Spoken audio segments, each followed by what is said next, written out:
Colegas, boa tarde a todos. Uma honra tê-los conosco no evento de hoje.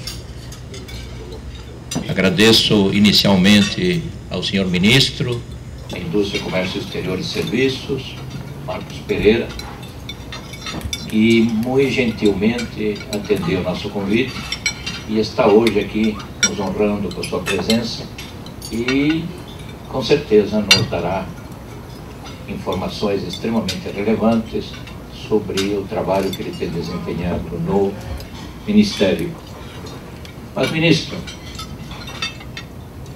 conversando com inúmeros colegas economistas, toda vez que falamos sobre a conjuntura econômica atual do Brasil e as perspectivas, dois pontos são ressaltados.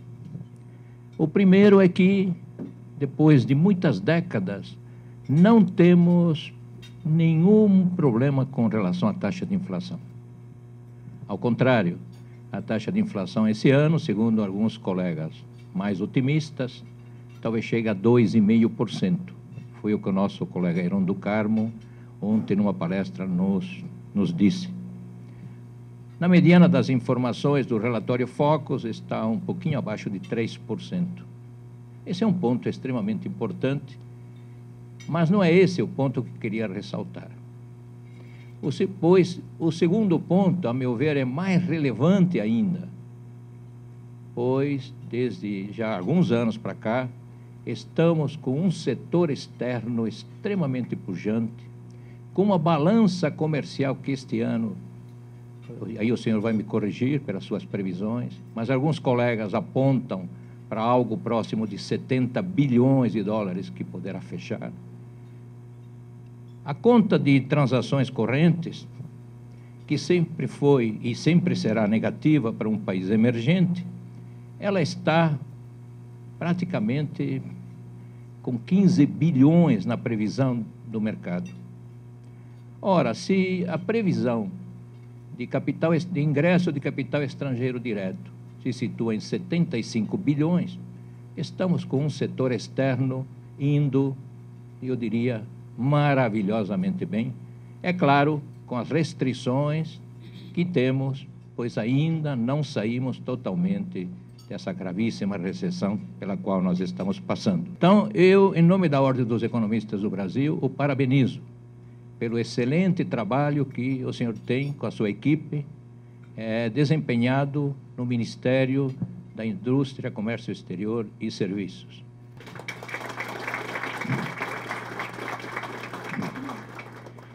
Mas como o dia de hoje é de festa e estamos com o senhor ministro, passo a palavra ao senhor ministro Marcos Pereira, advogado, militante internacional, é membro do conselho que criou o Conselho de Advocacia Brasil-Portugal, e é um orgulho tê-lo no dia de hoje conosco, senhor ministro. A palavra é sua.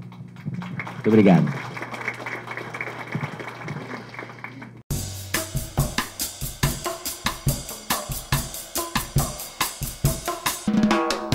Boa tarde a todos. Eu quero agradecer, professor Manuel, o convite da Ordem dos Economistas do Brasil para estar aqui. Aliás, a ponte que possibilitou o convite foi oportunizada pelo professor Sayeg, que é um amigo, também colega, jurista, advogado, escritor como eu, e um irmão de longa data. Só estivemos em lados opostos uma vez quando disputava ele a presidência da Ordem dos Advogados do Brasil e eu disputava a vice-presidência numa outra chapa. E nem a dele nem a nossa foi vencedora. Dizia eu para ele, já na altura e agora também, se estivéssemos juntos, teríamos ganho a eleição. Mas não faltará oportunidade. Professor, nosso sempre ministro Maílson da Nóbrega, quero saudá-lo, agradecer aqui a presença, é uma honra poder falar com Vossa Excelência aqui na plateia. Professor André Franco Montoro também, recebo os meus cumprimentos, o cônsul-geral da Alemanha, Jens Köst, professor Rogério Mori, receba também os nossos cumprimentos, Roberto Troster, também, muito obrigado pela sua presença, todos os demais aqui presentes, o Romeu Chap, nosso Secov, e todas as autoridades aqui presentes, os economistas, os profissionais aqui presentes. E me foi pedido para que nós pudéssemos fazer um relato desses 17 meses à frente do Ministério. Eu assumi no dia 12 de maio do ano passado, junto com o presidente Michel Temer, por uma intervenção constitucional, que todos os senhoras e os senhores sabem, e dali para frente nós começamos a empreender um ritmo. A primeira reunião que eu fiz no Ministério, no dia 13, no dia seguinte à posse, eu reuni os técnicos do Ministério, os secretários, e pedi que, na medida do possível, observados os princípios da administração pública, nós pudéssemos gerir aquela pasta com pragmatismo, celeridade e proatividade.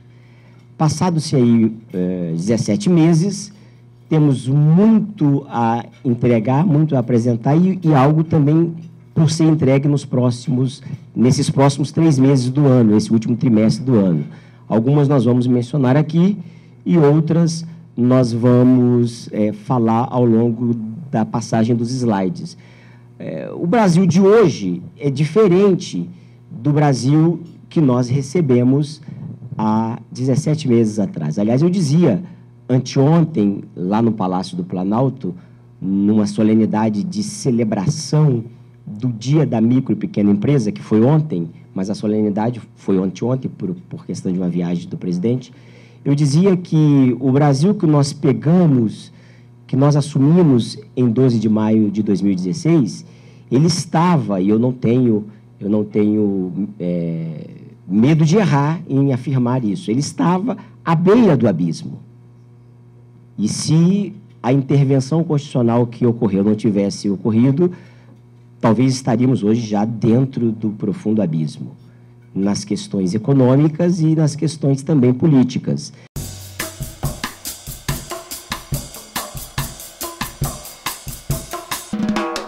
Então, eu vou começar aqui fazendo não vou entrar aqui nas questões da economia, porque seria pregar para convertidos. Eu não vou falar da inflação, não vou falar aqui das previsões, porque os senhores conhecem esse tema muito melhor do que eu. Então, vamos nos ater aqui àquilo que concerne, aquilo que é competência da nossa pasta. A balança comercial, como o professor Manuel falou aqui, ela teve já no ano passado um recorde. Desde 1989, que começou a ser aferida, os índices da balança comercial, o recorde de 2016 foi o maior de todos, superando o recorde de 2006, que tinha sido o recorde anterior. O recorde de 47,7 bilhões de dólares, com 25 mil empresas exportadoras. Dessas 25 mil empresas, 4.700 empresas exportaram pela primeira vez.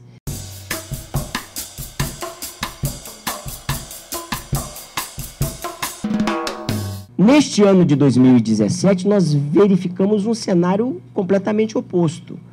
Nós anunciamos agora, na segunda-feira, os resultados de setembro e o acumulado de janeiro a setembro, e nós verificamos que as exportações em relação ao ano anterior, ao ano de 2016, cresceram 18,7%. E as importações cresceram 8,5%.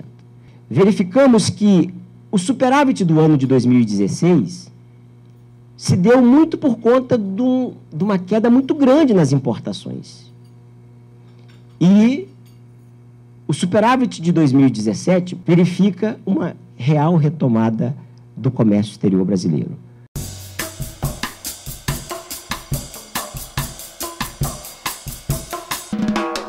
Estamos com um superávit já de 53,3 bilhões de dólares, ante 47,7 do ano anterior.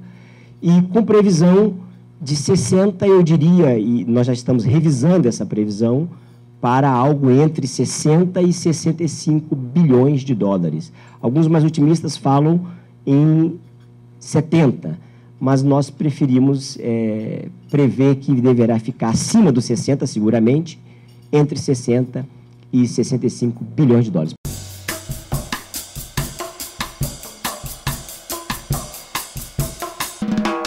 Isso se deve muito por conta de um trabalho de desburocratização no comércio exterior que nós temos feito, um reposicionamento do Brasil no cenário internacional.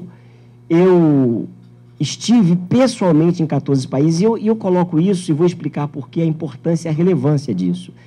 Especialmente, eu visitei 14 países nesses 17 meses, 3 vezes na China e 4 vezes na Argentina. Os senhores sabem que os nossos principais parceiros comerciais são China, Estados Unidos e Argentina, nesta ordem, respectivamente.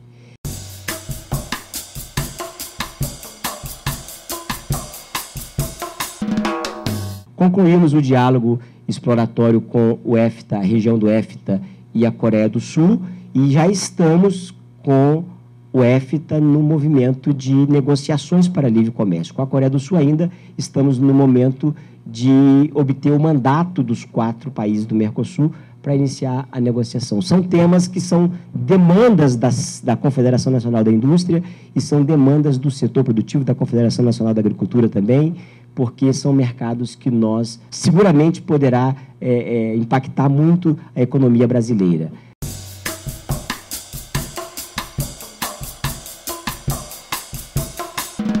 Fortalecendo a agenda do Mercosul, eu descobri que, desde que existe o Mercosul, os ministros de comércio nunca tinham se reunido. Eu estava jantando num domingo aqui à noite, em São Paulo, com o ministro do Paraguai, o Gustavo Leite, ministro da Indústria e Comércio do Paraguai, e no diálogo, batendo papo, chegamos a essa conclusão e sugerimos, dali surgiu a ideia, no final do ano passado, para realizar uma reunião de ministros de comércio.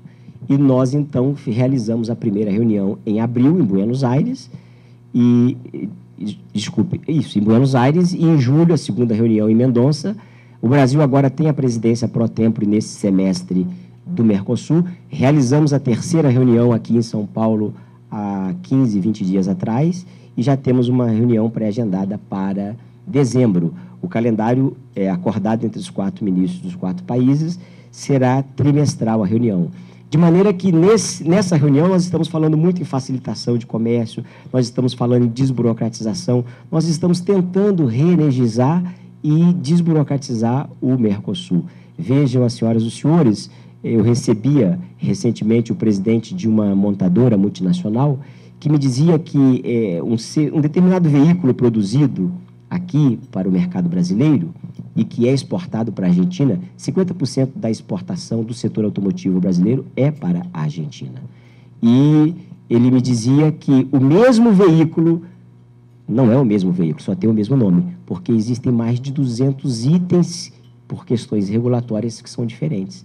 Isso aumenta em 5% o custo desse veículo.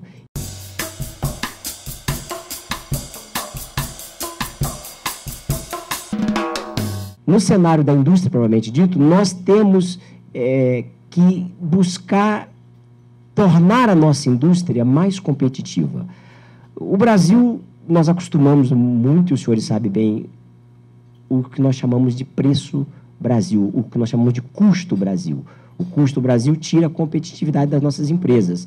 A indústria vem numa retração muito grande desde 2014 e nós, como diz aqui na última linha, nós no MIDIC lançamos uma série de iniciativas com o objetivo de aumentar a produtividade das indústrias e das empresas brasileiras como um todo.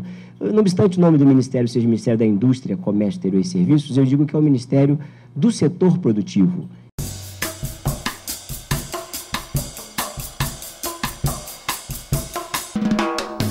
Nessa linha, nós lançamos no dia 18 de abril e estamos já na fase final, o nosso deadline para concluir o Rota 2030, que é a nova política automotiva brasileira, é final do mês de outubro. Nós, no dia 18 de abril, lançamos, juntamente com vários entes do governo federal, vários ministérios, vários órgãos do governo, BNDES, FINEP, entre outros, e também o setor produtivo deste segmento, indústria automotiva. Vocês sabem que o Brasil teve uma política automotiva que encerrará agora em 31 de dezembro por questões legais, a previsão dela é se encerrar em 31 de dezembro, mas ela foi condenada pela Organização Mundial do Comércio, o programa Inovar Alto. É um programa que, segundo os técnicos que lá estão, e que estavam na época que o programa foi colocado de pé, todos os técnicos do MIDIC e do Ministério de Relações Exteriores orientaram a presidente que não deveria seguir aquela linha, porque seguramente ele seria condenado na Organização Mundial do Comércio. Mas ela disse que era para fazer e todo mundo teve que obedecer.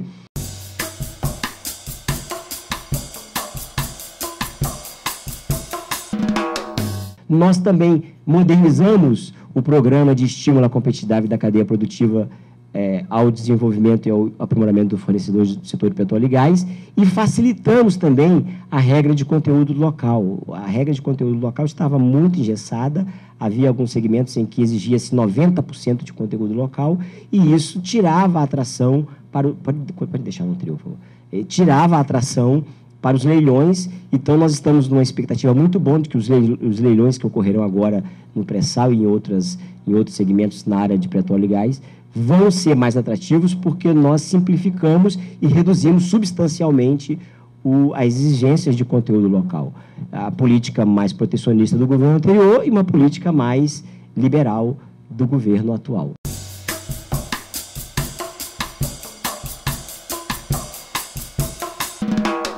Nós lançamos, e deve ser anunciado ainda, se não ainda em outubro e no início de novembro, a política, a estratégia nacional, a política brasileira para a indústria 4.0. A indústria 4.0 é a indústria de manufatura avançada, é a chamada nova revolução industrial, baseada na internet das coisas, baseada também em robôs, e isso vai ter um impacto muito grande na mão de obra, vai ter um impacto muito grande no emprego.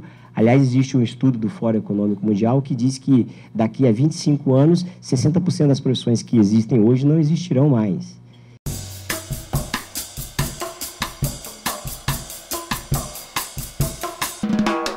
Qual é a nossa perspectiva para a indústria brasileira e para o setor exportador? É sabido por todos os senhores que quando o mercado interno está retraído, está em recessão, busca-se a indústria nacional um refúgio, e souberam fazer muito bem isso nas exportações. Mas nós precisamos ter também o mercado interno pujante, porque o mercado brasileiro é um mercado cobiçado por qualquer mercado do mundo. Nós somos, é isso mesmo, professor Mailson, a nona economia do mundo? Outro dia eu estava fazendo a palestra e me diziam, não, parece que é a 10ª agora. Mas, enfim, nós somos a 9ª, somos a 10ª economia do mundo. Já fomos a 7ª.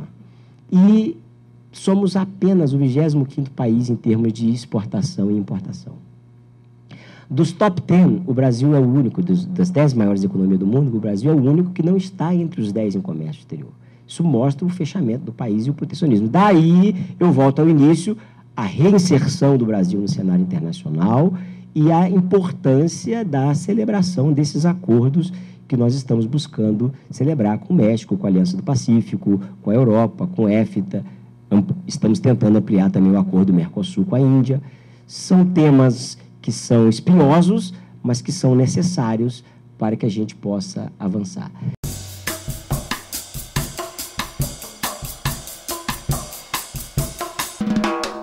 E aí, nós queríamos trazer aqui algumas coisas que nós fizemos. Por exemplo, o INPI, o Escritório Brasileiro de Propriedade Industrial, que é vinculado ao Ministério da Indústria, ele é um problema. Hoje ele é um problema. Nós temos uma patente no Brasil, demora em média de 8 a 14 anos.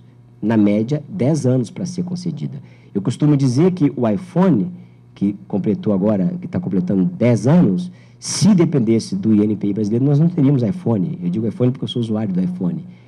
E nós precisamos resolver isso, porque um país que quer ser competitivo, um país que quer ter inovação, não pode ter um escritório de patentes dessa forma. Por isso, nós conseguimos aumentar, com todo o problema da recessão e com todo um problema de ajuste na máquina do governo. Nós tínhamos um concurso de 2014 que o governo anterior já tinha desenganado aos concursados aprovados que não seriam chamados, mas nós conseguimos chamar 100% dos aprovados, no total de 140 servidores, mais 70 do cadastro de reserva, algo que nunca tinha acontecido no INPI. Com isso, nós efetivamos 210 novos pesquisadores e tecnologistas, já verificou-se um aumento na produção na área de patentes em 160%, 14% é a expectativa de crescimento da produção para esse ano de 2017 e 21% é a expectativa de redução do estoque de processos. Não resolverá o problema do INPI, porque o nosso backlog, o nosso passivo de patentes hoje é de 230 mil patentes.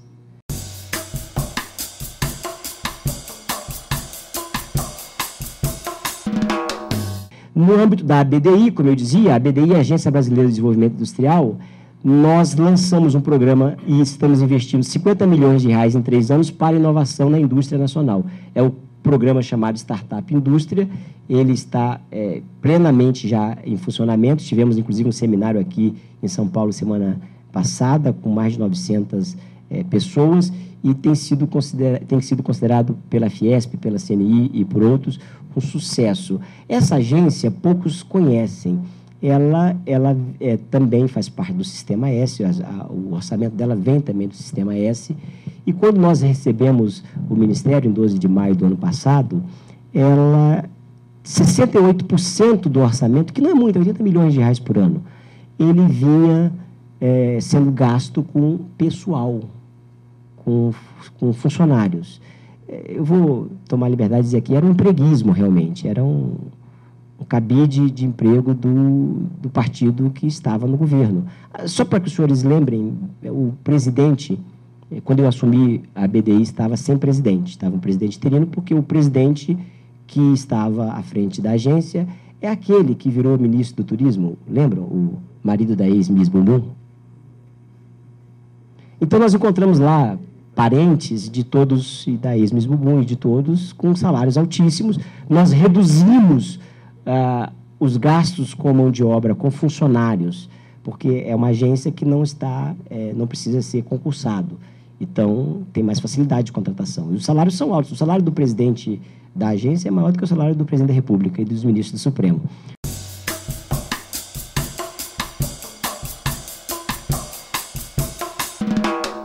Nós lançamos, em março desse ano, o Portal Único do Comércio Exterior. O Portal Único do Comércio Exterior, eu diria que é a principal ferramenta de desburocratização do comércio exterior brasileiro. O módulo exportação está praticamente implementado no modal aéreo, terrestre e marítimo.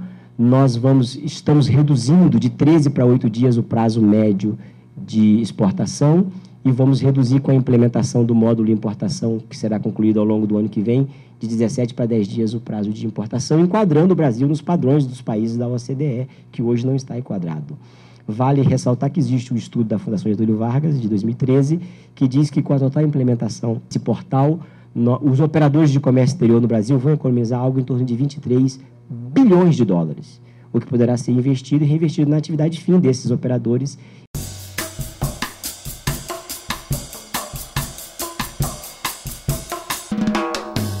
Nós anunciamos anteontem, no evento lá no Palácio do Planalto, a disponibilização, ali está escrito liberação, mas na verdade é disponibilização de 9 bilhões em crédito, 8 para novos empréstimos e 1 para renegociação de dívidas, numa parceria do MIDIC, a Secretaria de Micro e Pequenas Empresas, que faz parte do Ministério, o SEBRAE e 7 instituições financeiras públicas e privadas, as 2 públicas maiores, o Banco do Brasil, Caixa, e todas as instituições financeiras privadas também estão participando. Nós queremos fomentar e queremos apoiar muito o pequeno o micro e pequeno empresário, por isso nós também lançamos anteontem, na comemoração do Dia do Microempresário, o novo portal do empreendedor, com um novo visual, mais simples, com a linguagem mais adequada, acessibilidade com maior segurança para o microempreendedor individual, com acesso aos smartphones que não tinha ainda. Nós temos 7 milhões e 400 inscritos no portal, com 2 milhões de acessos mês. Lá ele consegue fazer simulação de empréstimos, ele tem consultoria de como abrir a sua empresa, de como se formalizar, de como exportar. Tem uma série de consultoria que é feito. Não obstante o trabalho do SEBRAE também, isso já tem de forma fácil no celular do microempreendedor individual e também das micro e pequenas empresas.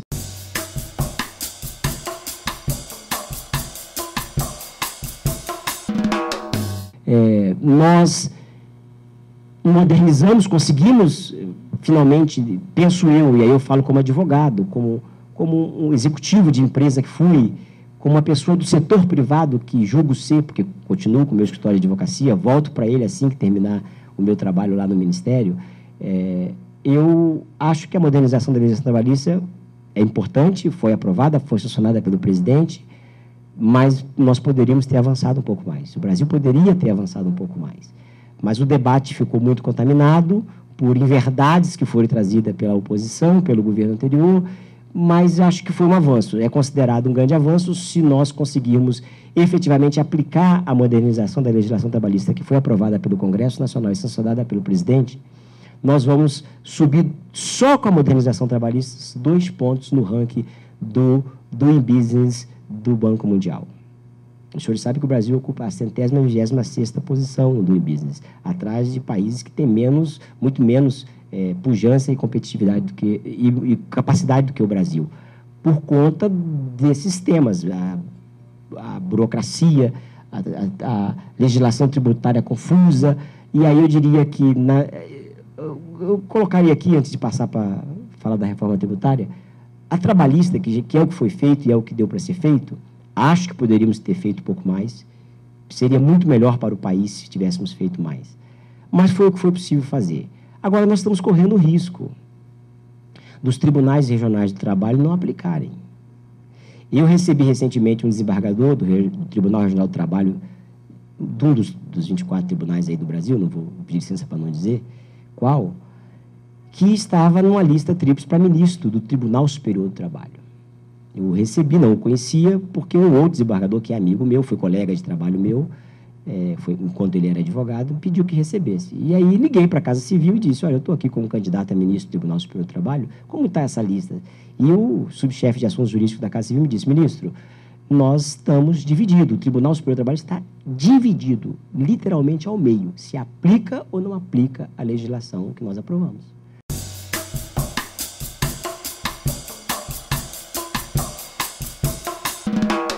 Senhor ministro, muito obrigado pela sua participação aqui na Ordem dos Economistas do Brasil.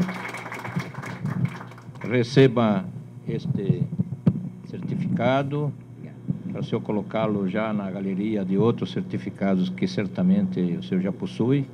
E digo, em nome dos colegas que estão aqui, meu muito obrigado. Muito obrigado, prazer.